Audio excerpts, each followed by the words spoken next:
Ваши високи преосвештенства, почитувана директорка на Комисијата за односи со црквите, верските заедници и религиозните групи, почитуван вршител на должноста декан на Богословскиот факултет, почитувани учесници и гости на научниот собир, почитувани професори и студенти, возлюбени во Господа. Брзото менување на светот, започнат уште со втората индустријска револуција од крајот на 19-тиот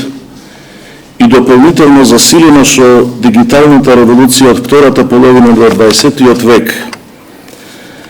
зема најособен замав во последниве години со исклучително брзиот раст на така наречената вештачка интелигенција. Јасно е дека сме исправени пред голем и сложен предизвик, па се посилни стануваат гласовите на оние кои што предупредуваат дека дигиталниот напредок и вештачката интелигенција се движат многу побрзо од она за што човештвото е подготвено. Мнозина стравуваат дека пред нас се отворат патишта што не се само неистражени, туку и потенцијално небезбедни по самиот опстанок на човечката култура, па дури на човештвото. Но светото православие учи дека стравот не е плод на Светиот Дух, зашто тоа чувство ја затемнува способноста за расудување, додека надежта е она што ја осветлува и ја просветлува. И ако гледаме на технолошкиот развој со очи на надеж, ќе видиме дека не сме оставени само пред овој предизвик, туку сме придружувани од Бога, кој не повикува мудро да управуваме со даровите. Оттаму, иако предизвикот е значителен, сепак црквата не смее да се исплаши, туку напротив, треба одговорно и промислено да се фати во костец со него. Таа не треба да ги смета исклучителните технолошки пронадоци за проблем, во смисла на пречка, туку за проблем во изворното значење на зборот, за прашање што треба да се одговори и за задача што треба да се реши. Во таа смисла, неопходно е да разбереме дека секој технолошки напредок, па и овој сегашниот, не се случува надвор од доменот на Божјата промисла. Човечката творечка моќ, дури тогаш кога создава алгоритми или машини што можат да учат, останува вкоренета во дарот што Бог му го вдахнал на човекот уште од почетокот, способноста да размислува, да го обликува светот и да одговори на својот главен повикот да љуби. Токму затоа црквата не гледа на вештачката интелигенција како на закана, туку како на уште еден простор каде што човекот може да посведочи за светлината. Поради тоа и црквата е повикана не само да ги следи технолошките текови, туку и да ги осмислува и да ги расветлува со евангелската визија за човекот.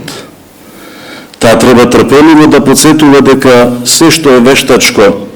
па колку тоа и да се нарекува интелигентно, не може да го замени човекот, кој што не е само збир на функции, туку е икона Божја, е личност повикана за заедница, за љубов и за слобода. Според тоа, ако ја користиме мудро вештачката интелигенција, може да ни биде одличен слуга, но ако ја искористиме необмислено, може да ни стане лош господар. А за да остане слуга, пак треба да бидеме и како црква, и како личности духовно будни, да не очекуваме од машините да ја понесат тежината на нашето морално расудување и на нашиот однос со Бога и со луѓето. Тоа значи дека техничката писменост треба да се развива напоредно со литургиската и аскетската писменост, односно со слушањето на гласот на црквата и со способноста да се прави јасна разлика меѓу она што преобразува и она што не накажува.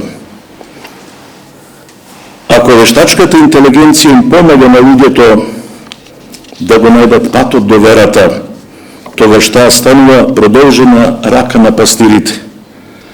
Но таа грижа ќе остане вистинска само ако е водена од дух на смирение, од постојано испитување на мотивите и од свест дека ниту една технологија не може да замени Евхаристијата, во која што човекот не се среќава со алгоритам, туку со живиот Бог, дека не може да замени литургиската заедница, во која што човекот не се среќава со компјутер, туку со богожедни души. Оттаму ваквите научни средби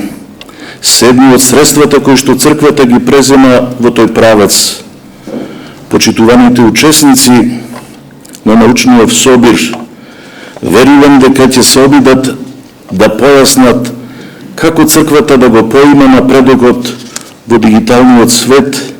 и како истиот да го искористи во служба на ширењето на Словото. Затоа на крајов, посакувајќи им на учесниците успешно произнесување на своите тези и плодотворна расправа по нив, изразувам увереност дека сето на што денес ќе биде кажано, а во догледно време и дополнително доразработено во пишаните научни прилози, ќе фрли дополнителна светлина на тоа како вештачката интелигенција да се стави во служба и во полза на човекот, а за слава на Господа. Ви благодарам на вниманието.